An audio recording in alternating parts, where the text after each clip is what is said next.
செய்தி. புதுக்கோட்டையில் அதிக வட்டி தருவதாக கூறி 100 பேரிடம் ரூபாய் 25 கோடி மோசடி செய்ததாக தாவேகா நிர்வாகி கைது செய்யப்பட்டுள்ளார்.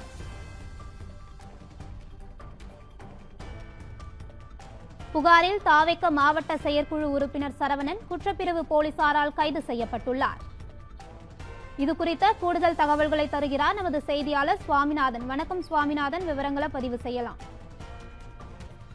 அதிக வட்டி தருவதாக கூறி புதுக்கோட்டையில பல பேரிடம் பணம் வாங்கி ஏமாற்றிய தாவேகா நிர்வாகி கைது செய்யப்பட்டுள்ள சம்பவம் கடந்த 2 தினங்களுக்கு முன்பு தாவேகா வெற்றி கழகம் ஆட்சியில் வந்த நிலையில பெரும் பரபரப்பா பார்க்கப்படுது.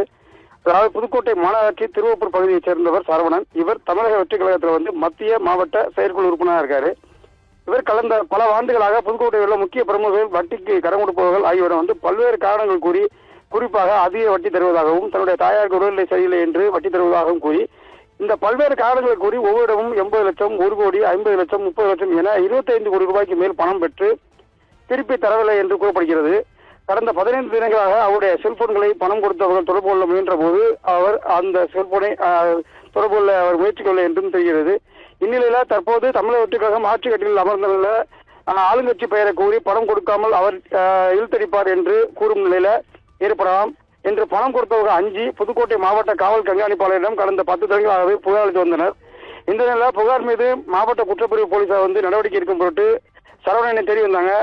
அவர் வெளிமாநிலத்தில் தங்கியிருப்பதாக தகவல் வந்த அடிப்படையில் அவர் அங்கு சென்று புதுக்கோட்டை மாவட்ட குற்றப்பிரிவு போலீசார் அவரை கைது செஞ்சு புதுக்கோட்டைக்கு அழைத்து வந்திருக்காங்க. இதனிலிருந்து பாதிக்கப்பட்ட 100க்கும் மேற்பட்ட மாவட்ட காவல் கண்காணிப்பு அலுவலகத்தில் அவரை தங்களிடம் ஒப்படைக்குமாறும் நாங்கள் பார்த்துக் கொள்கிறோம் என்றும் கூறியதால் பரபரப்பு ஏற்பட்டது.